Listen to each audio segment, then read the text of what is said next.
bo vid kusten är få förunnat. Att bo nära havet ger verkligen en känsla av frihet. Längs Österåkers idylliska strandlinje ligger husen tätt intill varandra idag. Men tänk, det hade kunnat se helt annorlunda ut här längs Österåkers kust.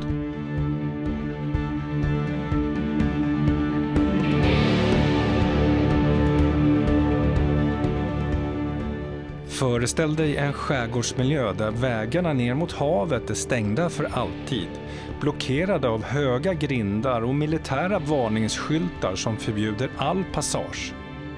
Strandlinjen hade kunnat vara avspärrad, marken otillgänglig och havet knappt synligt på avstånd.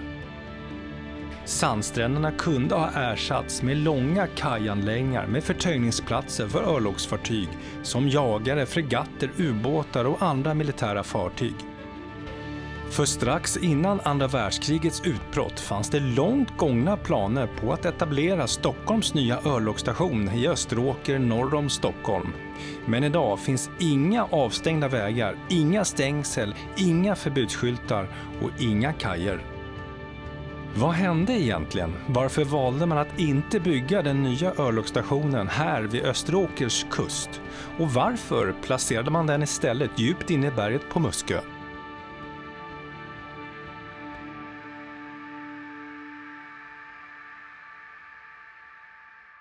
Österåker är kanske mest känd för sin låga kommunalskatt och sin fängelseanstalt, snarare än som en kommun förknippad med militärhistoria. Men om man anstränger sig lite grann kan man faktiskt hitta spår av försvarsanläggningar som sträcker sig från bronsåldern ända fram till kalla krigets dagar.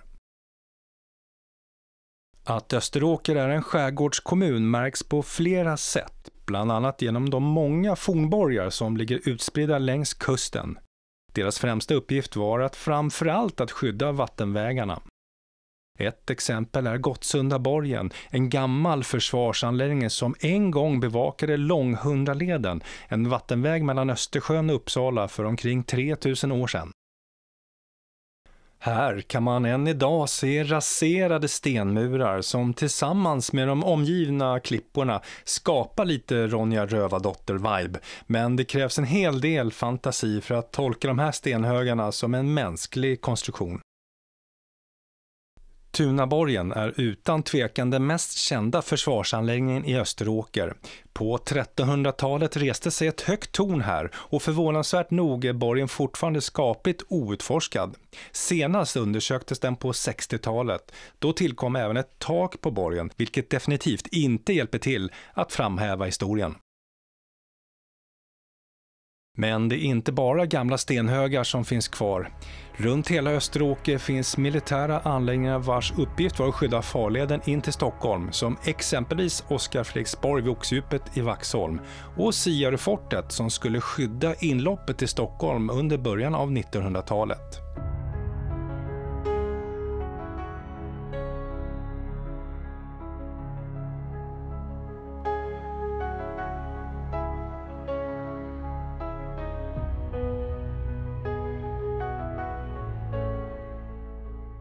Men självklart finns det mycket mer. Här finns även avfyrningsplatser för luftvärnsrobotsystem 68. Och just den här platsen var extremt hemlig eftersom den var avsedd att användas i skarpt läge vid ett krigsutbrott. Och så har vi den här gamla gruvan som ligger strax norr om Åkersberga som byggdes om som beredskapslager för flygbränsle till flygbaserna runt Uppland. Stockholms örlogsstation och örlogsvarvet på Skeppsholmen låg mitt i Stockholm. Här har den svenska flottan haft en örlogsbas i stort sett sedan 1500-talet. Att bedriva en örlogsbas mitt i Stockholm var inte önskvärt av flera anledningar. Sveriges flotta växte kraftigt, vilket skapade ett behov av fler och längre kajplatser, något som inte kunde byggas ut på Skeppsholmen. Den största faran med att ha en örlogsstation i en huvudstad var främst inte en fara för befolkningen. Den största faran gällde själva örlogsstationen. Man föredrog därför att den nya placeringen skulle ligga minst 12-20 kilometer utanför Stockholms centrum. Men detta säkerhetsavstånd skulle man senare revidera kraftigt, men mer om det senare i avsnittet. Redan under 1800-talet påbörjades diskussioner om att flytta Stockholms örlogsstation. Frågan ledde till flera utredningar, men konkreta beslut uteblevs ofta på grund av interna motsättningar bland amiralerna. Frågan fortsatte att dyka upp med jämna mellanrum fram till 1918 då Skeppsholmen istället moderniserades och byggdes ut, samtidigt som en ny docka byggdes på Bäckholmen. Försvarsbeslutet 1925 ledde till en omfattande nedrustning av hela det svenska försvaret och en stark tro på en evig fred. Flottan drabbades dock minst av nedskärningarna och nya utredningar om en förflyttning av örlogsvarvet påbörjades. Första gången Österskär nämns som ett alternativ var redan 1929, men det avslogs snabbt på grund av att kostnaderna visade sig bli för höga för att ens överväga vidare. Och nästa gång Österskär nämndes som en möjlig alternativ var i örlogsbasutredningen 1938 där platsen lyftes fram som en av 6 möjliga kandidater.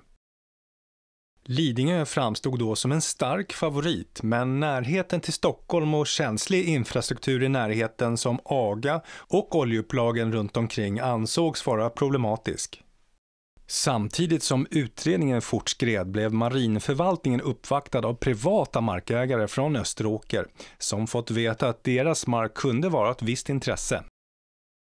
Självklart var deras agenda tydlig, att tjäna pengar. Markägarna var generösa med sina egna säljargument och framhöll varför just deras mark skulle vara mest lämpliga för en ny örlogsstation. Österskärsalternativet erbjöd fina kuststräckor och en väl utbyggd infrastruktur med goda landsvägar och en järnväg som i och för sig var smalspårig men ändå tillräckligt funktionell. De mindre sommarstugorna skulle lösas in och rivas medan de större villorna skulle köpas in och användas som personalbostäder för flottchefer och officerare. De exklusiva villorna var också attraktiva ur ett ekonomiskt perspektiv eftersom det var betydligt billigare att köpa befintliga hus än att bygga nytt. En viktig faktor var att den nya örlogsstationen skulle kunna skyddas på bästa möjliga sätt. En nackdel med Österskär var att basen skulle hamna utanför den strategiskt viktiga spärren vid Oxdjupet. Även om Siaröfortet redan var byggt var den ännu inte fullt fungerande. Dessutom skulle det krävas ett större antal luftvärnsställningar runt hela Österskär för att säkerställa ett tillräckligt skydd.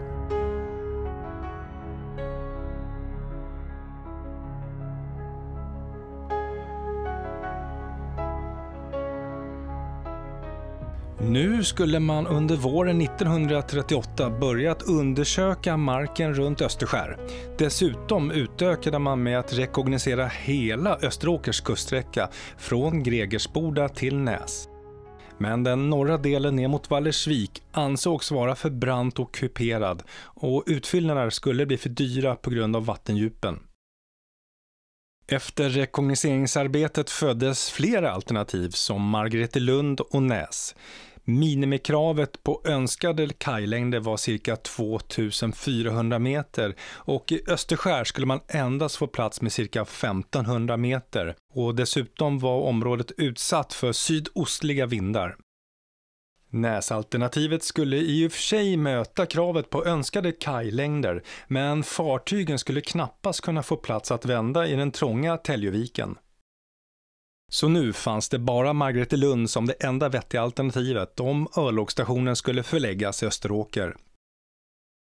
De andra alternativen efter utgallringen fanns på Lidingö, Bogesund, Värmdö och Tyresö.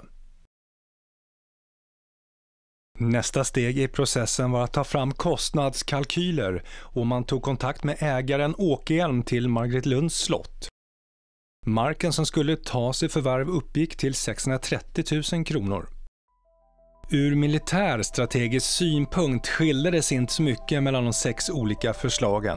Man ansåg att risken för ett luftanfall mot en örlogsstation skulle vara minimal, då flottan skulle utplaceras vid krigsankarplatser ute till havs vid en krigssituation.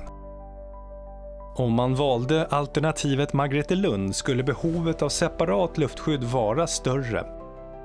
Platser för luftvärnets batterier och grupperingar började rekognoseras på högt belägna områden runt den planerade basen.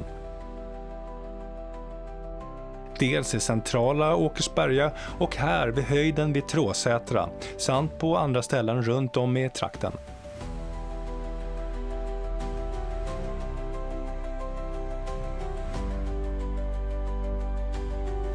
Hänsyn till krigsankarplatser och avståndet till öppen sjö var också viktiga faktorer och Margretelund låg bäst i detta avseende.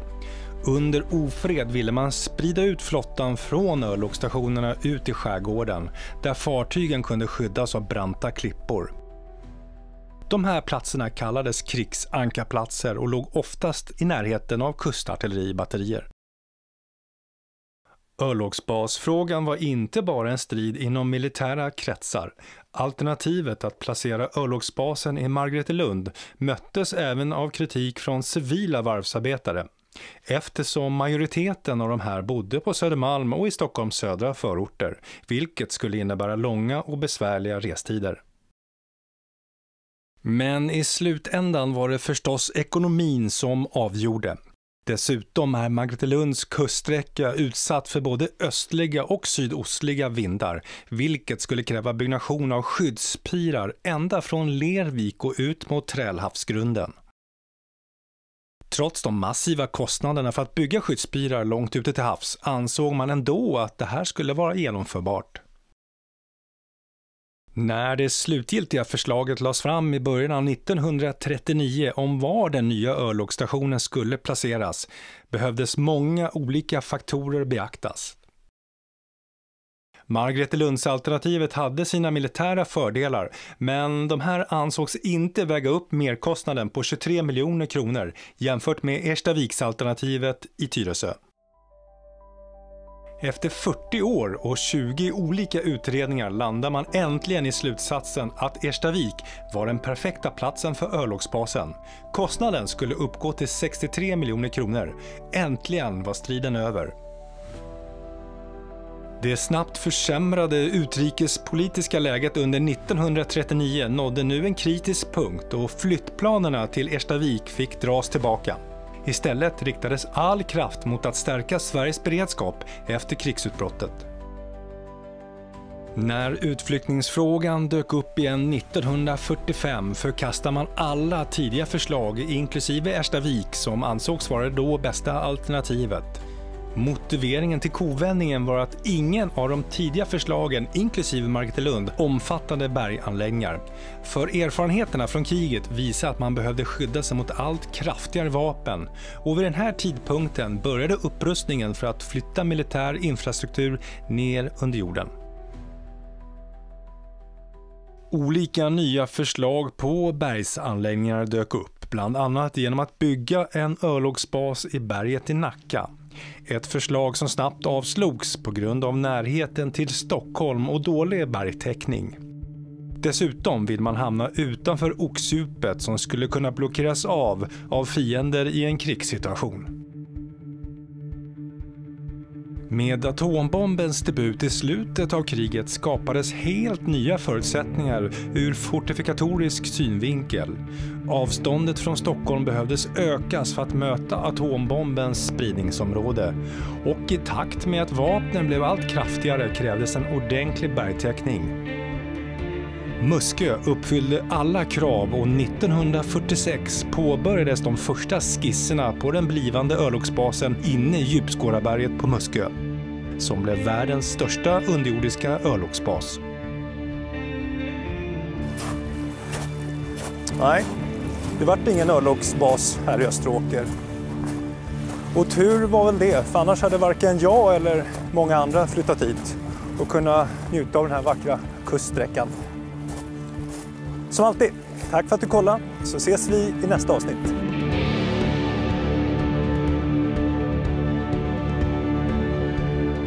Stöd gärna kanalen genom att bli medlem och som tack får du tillgång till spännande exklusiva avsnitt som du inte vill missa. Vi ses!